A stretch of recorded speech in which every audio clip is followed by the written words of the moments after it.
July 25 నుంచి శ్రావణ మాసం ప్రారంభం. ఇంటిని ఎప్పుడు శుభ్రం చెయ్యాలి? నెల రోజులు పూజ ఎలా చెయ్యాలి? బ్రహ్మచర్యం పాటించాలా? Non veg తినవచ్చా? మధ్యలో నెలసరి వస్తే పాటించాల్సిన నియమాలు ఏంటి?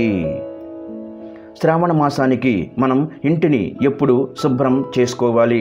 అమావాస్యకు ముందు శుభ్రం చేసుకోవాలా, లేదంటే అమావాస్య అయిపోయిన తర్వాత శుభ్రం చేసుకోవాలా? ఒకవేళ శుభ్రం చేసే టైంకి నెలసరి వచ్చినట్లయితే మీరు ఇంటిని ఎప్పుడు శుభ్రం చెయ్యాలి? దీనికోసం అన్ని వివరాలు కూడా వివరంగా చెబుతాము. శ్రావణ మాసం నెల రోజులు కూడా పూజ ఎలా చేసుకోవాలి? ఈ శ్రావణ మాసంలో నాన్ వెజ్ తినవచ్చా లేదా? భార్యాభర్తలు కలవచ్చా లేదా? ఈ విషయాలన్నింటినీ కూడా ఈ వీడియోలో చాలా డీటెయిల్గా చెప్పబోతున్నాము. అలాగే ఈ వీడియో చూసే ముందు ఓం శ్రీ లక్ష్మీ నమః అని ఒక చిన్న కామెంట్ చెయ్యండి. అందరూ ఎంతగానో ఎదురు చూసే మాసం శ్రావణ మాసం. ఎక్కువగా పండుగలు, వ్రతాలు, నోములు, పెళ్ళిళ్ళు, గృహప్రవేశాలు ఇలా ఎన్నో శుభకార్యాలు జరుగుతాయి. అందుకనే ఈ శ్రావణ మాసం కోసం ఎంతోమంది ఎదురు చూస్తూ ఉంటారు. ముఖ్యంగా ఆడవారికి ఈ శ్రావణ మాసం అంటే ఇంకా ప్రత్యేకమైనది. ఎందుకంటే సిరులు కురిపించే శ్రీ మహాలక్ష్మీదేవి స్వయంగా తమ ఇంటికి ప్రవేశిస్తుందని ఒక నమ్మకం. శ్రావణ మాసంలో వ్రతాలు, పూజలు చేసుకోవడం వలన తమ ఇంటి కుటుంబ సభ్యులు ఎప్పుడూ కూడా ఆయురారోగ్యాలతో ఉంటారని, తమ భర్త ఆయుష్ పెరుగుతుందని, అలాగే ఇంట్లో ఎలాంటి ఆర్థిక సమస్యలు, అప్పులు, దుఃఖం అనేవి లేకుండా ఎప్పుడు సుఖ సంతోషాలతో, అష్టైశ్వర్యాలతో, ధన కనక వస్తు వాహనాలతో నిండి ఉంటారని నమ్మకంతో ప్రతి స్త్రీ కూడా ఈ శ్రావణ మాసంలో తప్పకుండా వ్రతాలు, నోములు ఇలాంటివి చేపడతారు. అయితే ఇంతటి విశేషమైన శ్రావణ మాసం వస్తుంది అనగానే మన ఇంటి అంతటిని శుభ్రంగా ఉంచితే లక్ష్మీ అమ్మవారు ఇంట్లోకి ప్రవేశిస్తుందని ఒక నమ్మకం. అయితే ఇంటిని ఎప్పుడు శుభ్రం చేసుకోవాలి అనేది చెబుతాను. దానికన్నా ముందుగా ఈ 2025వ సంవత్సరంలో మనకి ఈ శ్రావణ మాసం ఎప్పటి నుంచి ప్రారంభమై ఎంతవరకు ఉంటుందని తెలుసుకుందాం. ఈ 2025వ సంవత్సరంలో శ్రావణ మాసం జూలై 25వ తేదీన శుక్రవారం నుండి ప్రారంభమవుతుంది. అలాగే ఎప్పుడు ముగుస్తుంది అంటే ఆగస్టు 23వ తేదీ శనివారంతో ఈ శ్రావణ మాసం అనేది ముగిసిపోతుంది. ఈ నెల రోజులు కూడా అమ్మవారిని తమకున్న శక్తి కొలది భక్తి శ్రద్ధలతో ఎవరైతే పూజిస్తారో తప్పకుండా ఆ లక్ష్మీ అమ్మవారి కరుణా కటాక్షం అనేది మీకు కలుగుతుంది. వరలక్ష్మీదేవి వ్రత కథలోనే తెలుస్తుంది. ఎంతో భక్తురాలైన చారుమతీదేవికి కలిగిన అదృష్టమే మీకు కూడా కలగాలి అంటే తప్పకుండా లక్ష్మీ అమ్మవారిని పూజించండి. అయితే మీరు అమ్మవారిని పూజించడానికి ముందుగానే మీ ఇల్లు అంతా కూడా శుభ్రంగా ఉంచుకోవాలి. మీరు, మీ ఇల్లు, మీ ఇంట్లో ఉండే సభ్యులు ఇలా చుట్టూ పరిసర ప్రాంతాలన్నీ కూడా శుభ్రం చేసుకుని ఉంచాలి. అలా అయితేనే లక్ష్మీదేవి అమ్మవారు మన ఇంట్లోకి అడుగు పెడుతుంది. శ్రావణ మాసం కోసం మీ ఇంటిని ఎప్పుడు శుభ్రం చేసుకోవాలి అంటే మనకి శ్రావణ మాసం అనేది జూలై 25వ తేదీ శుక్రవారం నుండి స్టార్ట్ అవుతుంది. కాబట్టి దానికన్నా ముందు రోజే మీరు ఇంటిని అంతటిని కూడా శుభ్రం చేసుకొని ఉంచుకోవాలి. అయితే దానికన్నా ముందు రోజు 24వ తేదీ వచ్చింది కదా, మరి ఆ రోజు శుభ్రం చేసుకోవచ్చా అంటే ఆ రోజు అమావాస్య వచ్చింది. అమావాస్య రోజున ఎట్టి పరిస్థితుల్లో కూడా మీరు ఇంటిని శుభ్రం చేసుకోకూడదు. దానికన్నా ముందు రోజు జూలై 23వ తేదీన బుధవారం వచ్చింది. ఆ రోజు మీరు ఇంటిని అంతటిని కూడా శుభ్రపరచుకోండి. క్లీనింగ్ ఒక్క రోజులో చేసే పని కాదు. మీకు 2-3 రోజులు క్లీనింగ్కే పడుతుందని అనుకుంటే మీరు జూలై 20వ తేదీన కానీ, లేదంటే జూలై 21వ తేదీన కానీ, అలాగే జూలై 23వ తేదీన కానీ శుభ్రం చేసుకోవచ్చు. కానీ జూలై 25వ తేదీన శుక్రవారం వచ్చింది కాబట్టి ఆ రోజు ఎట్టి పరిస్థితుల్లో ఇంటిని శుభ్రం చెయ్యకూడదు. ఎందుకంటే మీరు శుక్రవారం ఇంట్లో బూజులు దులపడం ఇలాంటి పనులు చెయ్యకూడదు. అలాగే మంగళవారం రోజు కూడా అస్సలు చెయ్యకూడదు. కాబట్టి ఆ రోజులు తప్పించి మిగిలిన రోజుల్లో ఎప్పుడైనా సరే మీరు చేసుకోవచ్చు. మరి అమావాస్య 24వ తేదీన వస్తుంది కదా. మరి అమావాస్య అయిపోయిన తర్వాత కూడా మళ్ళీ మీరు ఇంటిని శుభ్రం చేసుకోవాలా అంటే అవసరం లేదు. మీరు ముందు శుభ్రం చేసుకున్నారు కాబట్టి అమావాస్య అయిపోయిన తర్వాత మళ్ళీ మీరు ఇంటిని డీప్ క్లీన్ అయితే చేయనవసరం లేదు.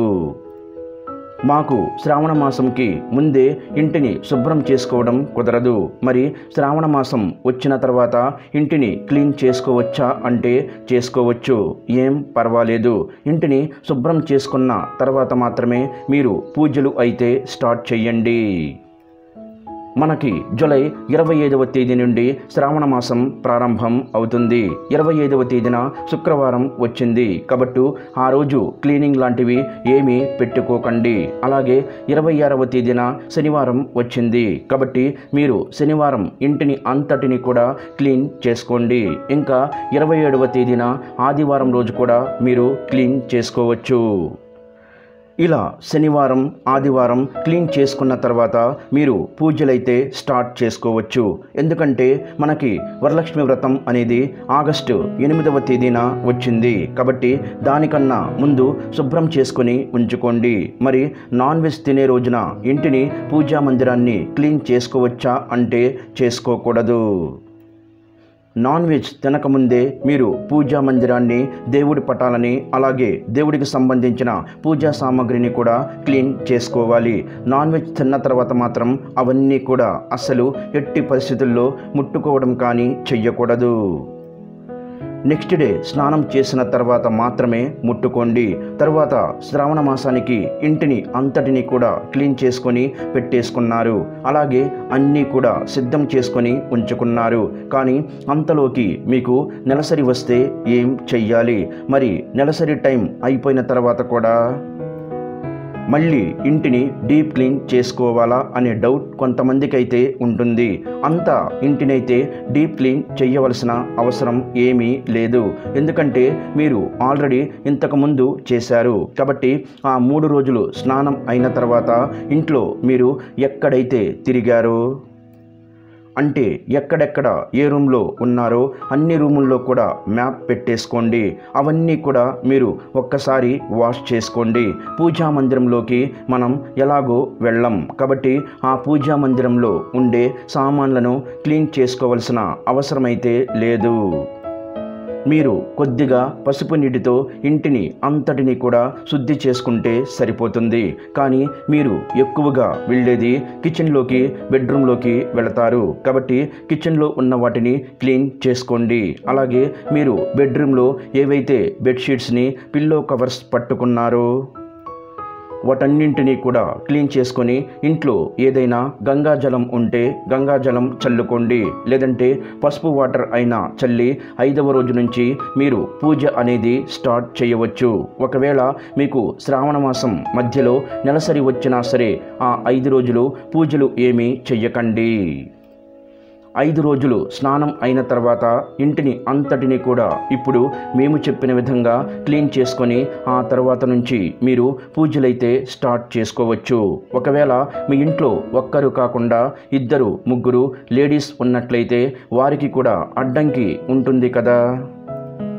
మరి మిగతా వాళ్ళు ఇంట్లో పూజ చేసుకోకూడదా అంటే చేసుకోవచ్చు, తప్పేమీ లేదు. వాళ్ళు అడ్డంకి ఉన్నా సరే వాళ్ళని కొంచెం దూరంగా ఉంచి అంటే ఏదైనా ఒక రూమ్లో ఉంచి వాళ్ళకి కావలసిన సామాగ్రి అంతా కూడా మీరు ఇచ్చేస్తూ ఉంటే పూజా ఏర్పాట్ల దగ్గరికి రాకుండా చూసుకొని మీరు ఇంట్లో పూజలైతే చేసుకోవచ్చు. ఎందుకంటే ఇంట్లో ఆడపిల్లలనే వాళ్ళు ఉంటారు కదా, అందుకనే ఈ విషయం వారికి ఉపయోగపడుతుందని చెబుతున్నాను. అలాగే ఒక్కొక్కరికి ఈ డౌట్ కూడా రావచ్చు, శ్రావణ మాసం అంతా మేము పూజలు ఏమీ చేసుకోము, ఓన్లీ ఒక్క వరలక్ష్మి వ్రతం మాత్రమే చేస్తాము. ఈ ఒక్క వ్రతానికి కూడా మేము ఇంటిని శుభ్రం చేసుకోవాలా అంటే తప్పకుండా చేసుకోవాలి. శుభ్రం చేసుకున్న తర్వాత మాత్రమే మీరు వ్రతాలు నోములు అనేవి చేపట్టాలి. ఏ ఇల్లు అయితే పరిశుభ్రంగా ఉండి సువాసనలు వెదజల్లుతూ ఉంటుందో లక్ష్మీదేవి ఆ ఇంట్లోకి అడుగు పెడుతుంది. ఈ సంవత్సరం వరలక్ష్మి వ్రతం ఆగస్టు 8వ తేదీన వచ్చింది కాబట్టి ఆగస్టు 8వ తేదీ కన్నా ముందుగానే మంగళవారం శుక్రవారం రోజు కాకుండా మిగతా రోజుల్లో మీరు ఇంటిని కూడా శుభ్రం చేసుకోండి. మీకు ఉన్న డౌట్స్ అన్నీ కూడా నేను క్లియర్ చేశానని అనుకుంటున్నాను.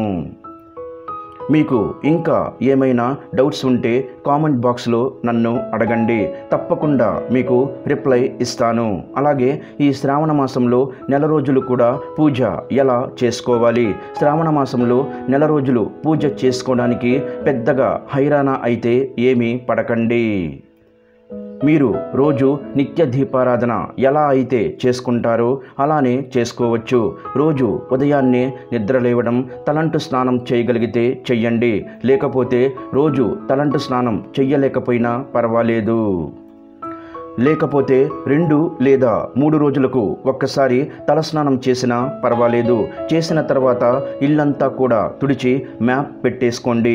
ముఖ్యంగా దేవుడి గదిలో ఉన్న ముందు రోజు పెట్టిన పువ్వులన్నీ తీసేసి కుందులన్నీ క్లీన్ చేసుకొని నువ్వుల నూనెతో దీపారాధన చేసి ముందుగా వినాయకుడికి పూజ చేసుకున్న తర్వాత లక్ష్మీదేవి అమ్మవారిని మీకు వచ్చిన మంత్రాలతో అమ్మవారిని పూజించండి. ఒకవేళ మాకు మంత్రాలు ఏమీ రావు అని అనుకునేవారు ఓం శ్రీ మహాలక్ష్మియై నమః లేదా ఓం శ్రీ లక్ష్మీదేవ్యై నమః అని మీకు వచ్చిన అమ్మవారి నామాలతో అమ్మవారిని తలుచుకున్నా చాలు.